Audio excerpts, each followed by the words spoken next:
Zelensky rages like a bull in a china shop on South Korean public radio. Tact would have been a better approach. The decision of North Korea to send troops to the Russian Kursk Oblast leads to a war scare from Ukraine President Vladimir Zelensky. On October 31st, President Zelensky spoke in an interview with South Korean public broadcaster KBS, cautioning the South Korean people about the destabilizing decision of North Korea to send troops to Russia, which could potentially affect Asia and the Korean Peninsula. There is some truth in what President Zelensky stated, but he also chided Asian nations in what could be considered dangerous rhetoric of expanding the war into Asia. President Zelensky's appearance on KBS is understandable after it became apparent that North Korea is sending combat troops to Russia in what is expected to lead to their entry into the Ukraine war. Following his usual strategy, the president emphasizes Russia's threat, contextualizes it to the region or country he is addressing, and then forges a shared cause with that country to secure support for Ukraine. It is not surprising that Ukraine's needs for arms and military support, that President Zelensky is resorting to such campaigns to secure the necessary support. President Zelensky stated that North Korea has, quote, strategic goals, end quote, and potentially joining the Ukraine war is a furtherance of that goal. North Korea's strategic goals include formal recognition from the United States and achieving some form of dominance over the South. These goals are not necessarily reunification, but rather pacification, influence, and separation from the United States. This includes the removal of defense alliances and U.S. armed forces from the Korean Peninsula. The alliance with Russia can provide North Korea, with hard currency, access to energy and food, and most importantly, military hardware and technical expertise. The North Koreans give the Russians what they need, and the Russians help North Korea move closer to its strategic goals. When Russia threatened the West with retaliation for expanding its aid to Ukraine and crossing red lines, this is one of the retaliations, as Russia has helped destabilize Asia by actions to create mutually beneficial alliance between Russia and North Korea. President Zelensky correctly noted that China has remained silent on the issue, with the exception of its foreign ministry reiterating China's position to seek a peaceful resolution of the conflict. However, unable to evade the question, he did state that the issue of North Korean troops in Russia is a matter between two sovereign states. He stated that China consistently promotes the need for stability in the region and that a move by North Korea to send troops would have a destabilizing impact on it.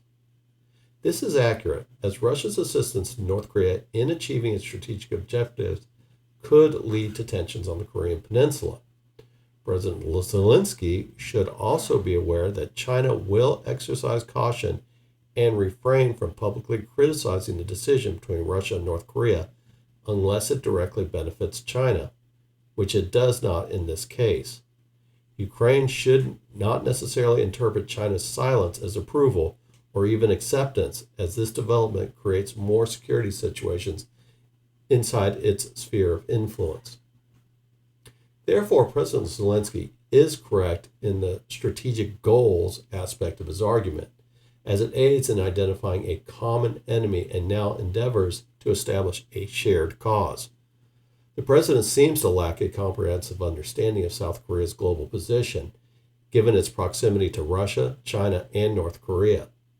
South Korea aims to avoid provoking China and Russia, as this could give them the confidence to take action against South Korea.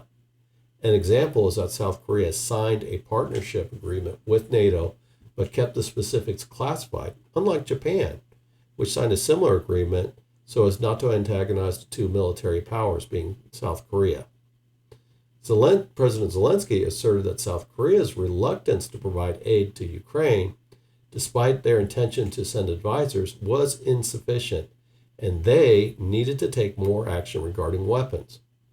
President Zelensky does not appreciate that South Korean law prevents South Korea from sending lethal aid to countries at war, and the president of South Korea is not in a favorable political position to change that law. Regardless of their sentiments, South Korean political leaders cannot simply ignore the law, as doing so would put the government and the country at political risk. President Zelensky also stated that Japan and South Korea would need to establish an, quote, Asian security alliance, end quote, as a way of creating counterbalance to North Korean ambitions. This statement demonstrates a lack of understanding in the regional politics and history, and it fails to acknowledge the existence of the American, Japanese, Korean Trilateral Pact. It also fails to acknowledge the U.S.'s lack of support for an idea of a collective defense pact.